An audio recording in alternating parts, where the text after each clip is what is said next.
Bom dia. Estamos aqui nas nossas caminhadas filosóficas.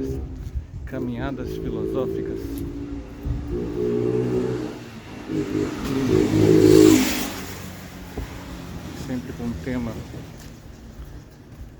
rápido, né? Porque feito aqui sem consultas, grandes consultas. Mas que a gente vai batendo um papo. Hoje nós vamos falar sobre fazer uma relação de uma história em quadrinho. Histórias em quadrinhos no Brasil tem muito pouco espaço. A maioria das pessoas associa a uma coisa infantil e acaba que o brasileiro perdeu contato com essa forma literária que é excelente porque junta imagem e texto. Só para vocês terem uma ideia, os filmes têm storyboard, que são história em quadrinhos, que dão os ângulos e uma visão para o diretor. E, por exemplo, a Netflix, boa parte das atuais produções da Netflix são histórias em quadrinhos. Muitos filmes e séries da Netflix são histórias em quadrinhos. Como o brasileiro pensa que é uma coisa infantil, não tem ideia.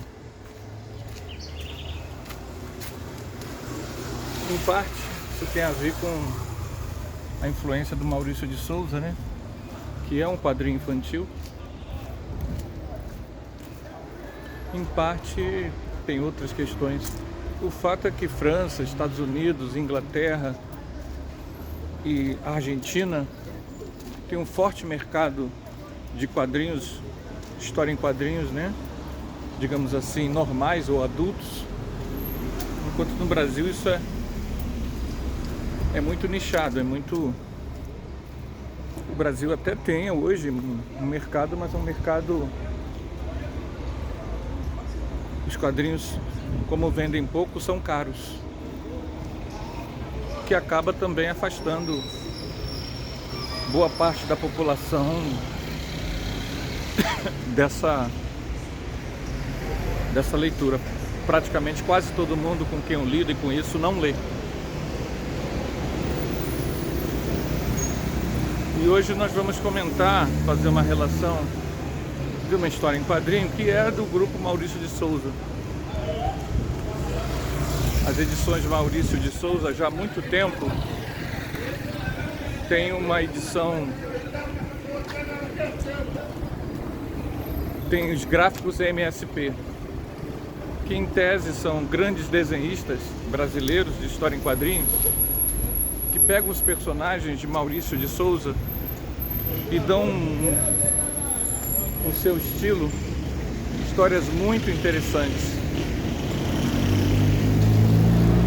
Então as histórias do gráfico MSP tem história de todos os personagens de Maurício de Souza.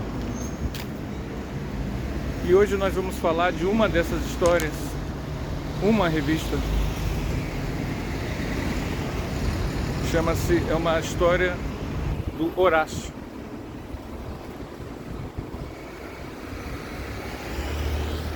O artista convidado para desenhar essa história é o Fábio Koala, desenhista brasileiro.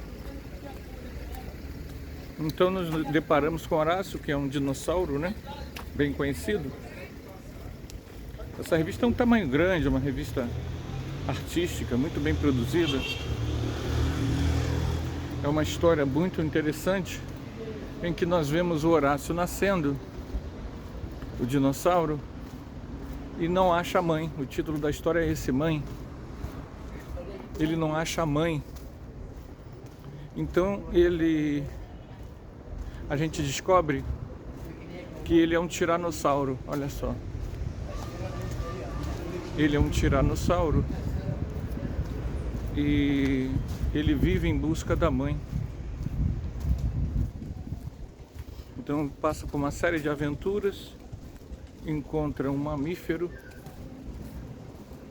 e, nesse sentido, a história é bem coerente, né, com o conhecimento da biologia, né, que na época dos dinossauros já existiam mamíferos, só que eles eram como mostra nessa história, pequeninos, né, pequeninos e frágeis, vivendo mais no subsolo. Eles não tinham espaço para viver na terra, porque os grandes predadores eram os répteis, né? Então, isso há milhões de anos atrás. A gente se depara com essa informação, ele faz desse mamífero um amigo, e eles vão lá, saem nas aventuras, e eles sempre em busca da mãe, até que ele descobre que há uma pessoa da espécie dele, que até então ele não tinha visto.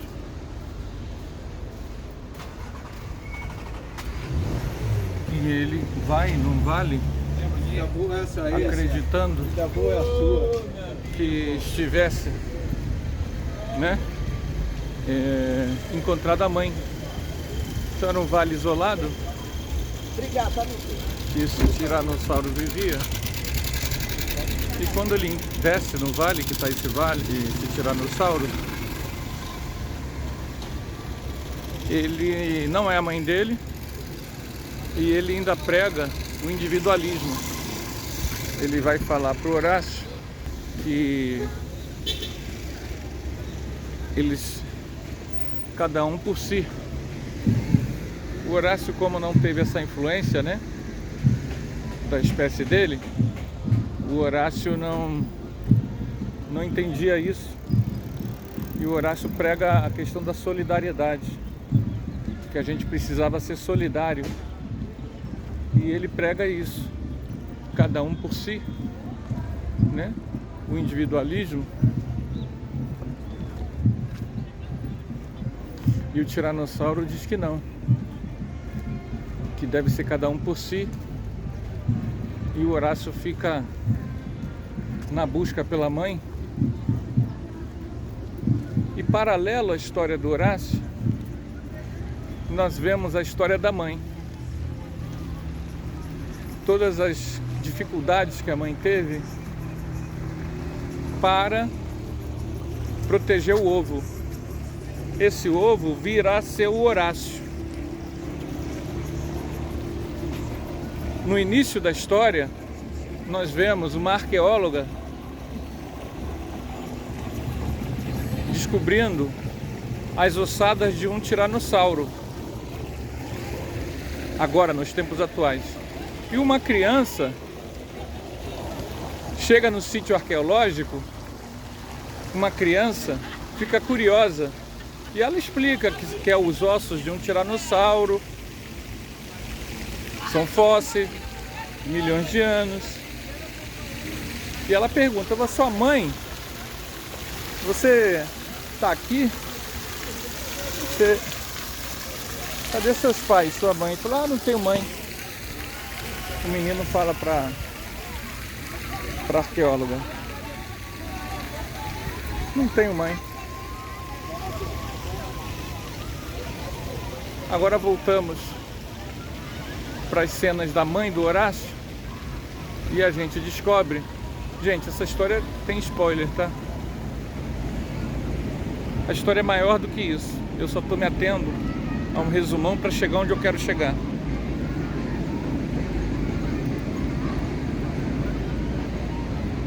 A mãe, nós vemos o corte, as aventuras da mãe do Horácio. Ela acaba sofrendo um acidente, perseguida, não sei o que, para proteger o ovo. O ovo deixa ela, apesar dela ser uma tiranossauro, o fato dela proteger o ovo deixa ela mais vulnerável. Então, a gente vê que ela cai. E o detalhe, o ovo não cai. O ovo sobrevive porque a gente sabe que o ovo vai virar o Horácio depois, né?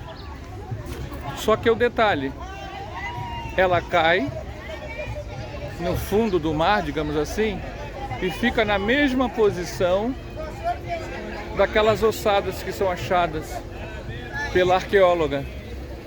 Na mesma posição. Isso é um detalhe interessante. Bom, o Horácio não acha a mãe dele porque a gente acaba descobrindo que ela morreu afogada. O Horácio, o dinossauro. Agora, nós descobrimos que aquela ossada que foi descoberta pela arqueóloga, que o menino está falando com ela, vem a ser a mãe do Horácio. E aí a arqueóloga pergunta ao menino, humano, né? Que estava conversando com ela e dizendo que gostou muito daquela ossada, sentiu muito atraído por ela. E ela pergunta, qual o seu nome? E ele responde, Horácio. O menino sem mãe. Bom, eu vou falar o que eu entendi, né, gente? É um entendimento meu. Estamos diante de uma narrativa afetiva do filho em busca da mãe, do filho tiranossauro Horácio em busca da mãe. E da reencarnação. Nós vemos uma insinuação na história de reencarnação. E é interessante a gente perceber que isso acontece muito. Isso acontece muito. O psiquiatra e psicanalista alemão, suíço-alemão, Carl Jung, vai falar das sincronicidades. E nós sabemos que as coincidências acausais, elas não são tão acausais assim. Muitas pequenas coincidências são fruto de um processo macrocósmico em que um dos fatores que essas sincronicidades, esses encontros, essas coincidências que não são fruto do acaso, acontecem. A gente percebe que a reencarnação, ela tem muito disso. Pequenos acasos entre coisas de outras vidas e essa. E a história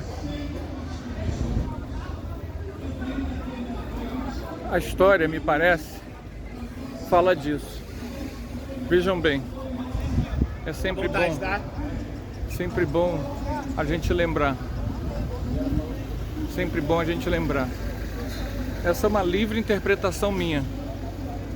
Eu não sei se essa era a intenção do autor. Me parece que sim. Ele dá uma leve insinuada na ideia da reencarnação. Mas nós estamos aqui fazendo nossa livre interpretação. Não é necessariamente pensou nisso. E nós vamos ainda puxar algumas coisas. Nos fenômenos de reencarnação, de estudo de reencarnação, seja pessoal ou de outras pessoas, as sincronicidades, os reencontros são muito comuns. Muitas vezes nós reencontramos com coisas, pessoas, circunstâncias idênticas àquelas que nós já vivemos. Esse processo de sincronicidade, Então, o Horácio menino, que vem a ser reencarnação do Horácio Dinossauro de milhões de anos atrás, reencontra a alçada de sua mãe. Isso é uma coisa que pode acontecer. Muitas pessoas reencontram seus ossos, seus restos mortais de outras vidas. Vamos contar um caso.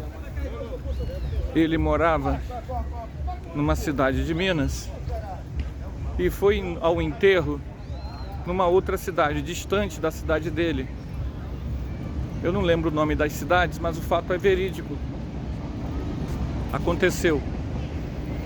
E ele foi nesse enterro, no cemitério, nessa outra cidade que ele nunca tinha pisado na vida. E andando pelo cemitério, ele viu um túmulo com foto.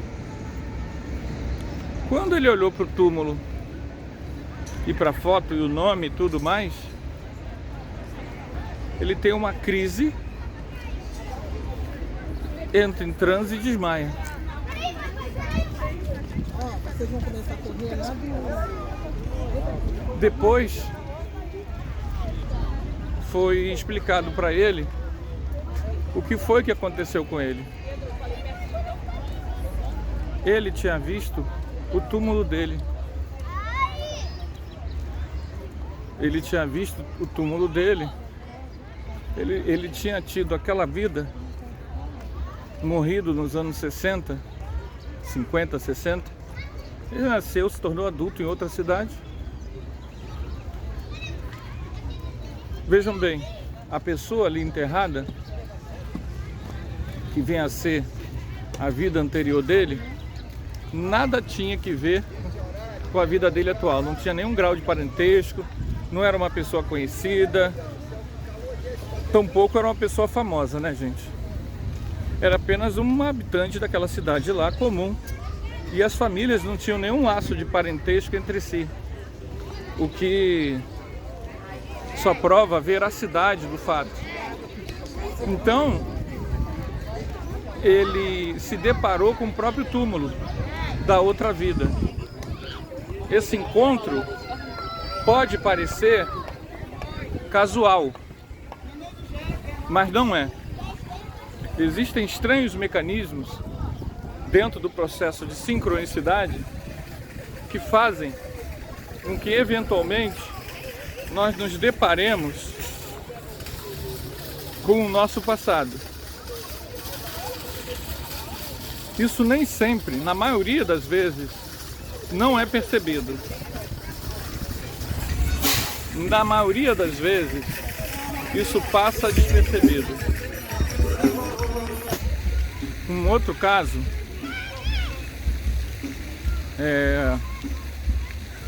ele foi fazer um turismo que um dia eu pretendo fazer, que é a região das Missões, ali no Paraguai, a fronteira do Paraguai com Foz do Iguaçu.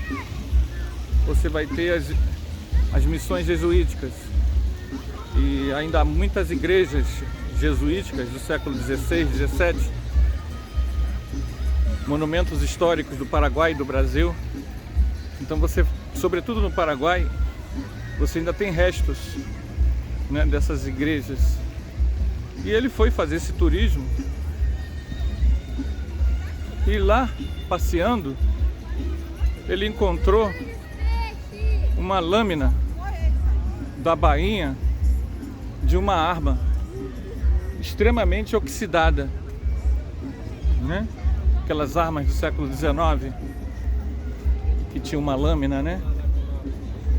Que servia também como espada após a pessoa dar o tiro. Então ele encontrou essa lâmina extremamente oxidada e ele levou. E ele teve no Chico Xavier, essa pessoa era conhecida, levou até o Chico. Pegou na lâmina, fez uma coisa chamada leitura psicométrica, que é a capacidade de ler a história dos objetos. É um tipo de clarividência. o Chico chegou para ele e falou: essa lâmina foi sua quando você lutou na Guerra do Paraguai. Você se chamava... Aí falou o nome o nome que ele teve na outra vida. Você foi um oficial brasileiro que lutou na Guerra do Paraguai e essa lâmina foi sua. Se você fizer um serviço de tratamento, talvez você consiga ver as iniciais. As iniciais. E ele fez isso, né? Digamos que o nome dele fosse Roberto Alves. Então o Chico falou, olhando a lâmina tu não via nada, tá? Mas o Chico falou que as iniciais estariam ali, né? E ele fez esse trabalho e de fato confirmou. A mediunidade do Chico Xavier é impressionante. É impressionante. A gente precisa aproveitar com seriedade os fenômenos que tiveram com ele, os fenômenos sérios, não as fantasias. E ele fez o tratamento da lâmina e realmente lá estava as iniciais R. Alves. O que é interessante da gente, em associação com a história do Horácio, da gente ver o seguinte: essa área é uma área turística. É muito difícil você indo a Foz, ou ao Paraguai, ou a Puerto Iguaçu na Argentina, é muito improvável de você achar algum resquício arqueológico da Guerra do Paraguai, porque tudo já foi muito garimpado, né? Claro que existe sempre coisas lá, mas é muito difícil que um turista, uma pessoa que nem é da área, uma pessoa que vem do outro estado, tropece ou dê um chutão num troço arqueológico. Prestem bem atenção. Depois de 150 anos, ele, ou mais, né? 150 anos mais ou menos, 100 anos mais ou menos, 120, 130 anos, ele tem essa vontade. Primeira coisa interessante, a vontade dele conhecer o lugar. É o passado nos chamando de volta. Ele vai a esse lugar fazer turismo e ele se depara com esse objeto. E esse objeto, segunda questão, ele se depara com o objeto e o objeto chama a atenção dele e ele pega o objeto, percebe que é algo antigo, não sabe exatamente o que, e leva ao excepcional médium Chico Xavier. E lá a gente começa a perceber a ação desse processo de reencontro conosco mesmos. Esse processo que a gente viu na história Mãe, de Fábio Koala, em que nós nos deparamos com o nosso passado de outras vidas.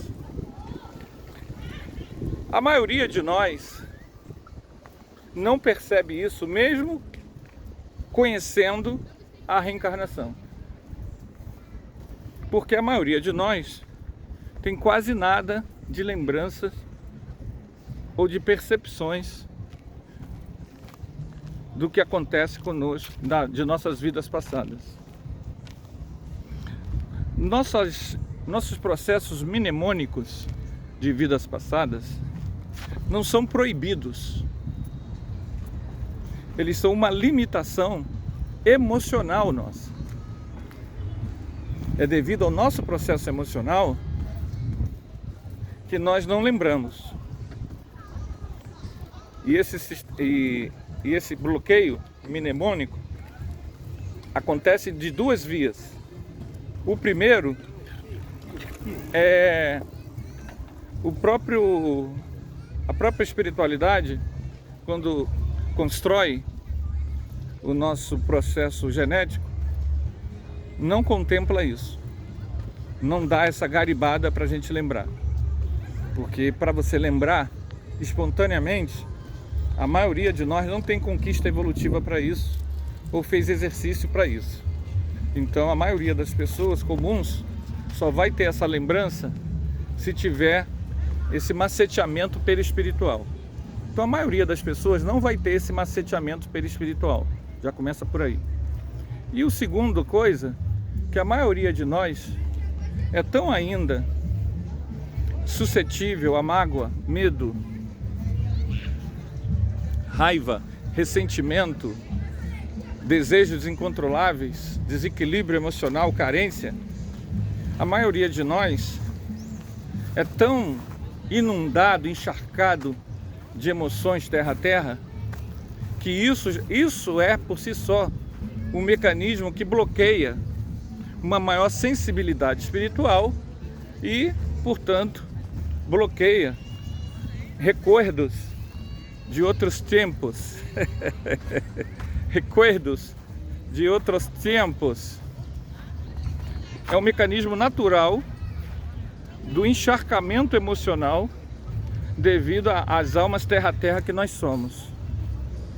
Na medida em que você começa a resolver-se emocionalmente, a ter uma postura mais altruística e, além disso, né, saber que reencarnação existe e saber que sim, lembranças de outras vidas assomam frequentemente no nosso dia a dia, quando você sabe disso e quando você tem uma predisposição, você não tem medo disso, esses recuerdos, e mais importante que eu não falei, perdão, você tem práticas assistenciais, você assiste as pessoas, você socorre as pessoas, seja na medicina, seja na assistência social, seja como professor, ou nas atividades espirituais, mediúnicas, no passe magnético, no desdobramento fora do corpo, você faz assistência às pessoas, a tendência de você começar a ter mais sensibilidade para não só as recordações de outras vidas, mas de perceber esses reencontros com o seu passado. Uma das formas mais populares de reencontros com o nosso passado, que talvez mostre pra gente que esses recuerdos, essas recordações, elas não são proibidas, é o fenômeno de déjà vu, palavra em francês, que quer dizer fenômeno do já visto. Muitos, não todos, mas muitos dos déjà vu, eles na verdade, eles acontecem devido ao fato de nós estarmos vendo de novo uma velha paisagem conhecida. Ok? Então, quando você for no próximo cemitério, fique atento. Quem sabe você não vai se deparar com um túmulo seu, ou, como na história em quadrinhos do Horácio, um túmulo da sua mãe. Gente, acho que, para não ficar longo, tá bom, né? A gente queria falar sobre isso. O nome desses reencontros chama-se sincronicidade. No caso, a gente pode até cunhar duas palavras: retrocognição, que é a lembrança de outras vidas, e sincronicidade. É uma sincronicidade retrocognitiva, em que você está lembrando, está tendo um acaso fortuito com algo ligado ao seu passado. Sendo que, como na história do Horácio, não há conhecimento disso, não há percepção disso. Muitas vezes, um dos indícios de que aquilo tem a ver com o seu passado, mas isso pode gerar muita fantasia também, muita viagem na maionese, e não é o caso, é a simpatia, a afinidade e o interesse. Isso muitas vezes expressa um pouco coisas do nosso passado. e outras coisas. E outra coisa também. Não, vou deixar essa outra coisa para o próximo vídeo. Então a gente fica por aqui. Quem puder, leia essa história em quadrinho bem interessante. Ela não é infantil. Ela tem mais coisas ali para serem exploradas. Ela tem coisas interessantes que podem ser observadas. E ela também fala do sentimento. É uma história sensível. E nós vivemos um momento em que nós precisamos de histórias sensíveis. Histórias que nos emocionem. Histórias que nos lembrem de nossa humanidade. Então eu recomendo a leitura desse gráfico MSP, Horácio. Mãe. O título dessa história é Mãe, de Fábio Koala.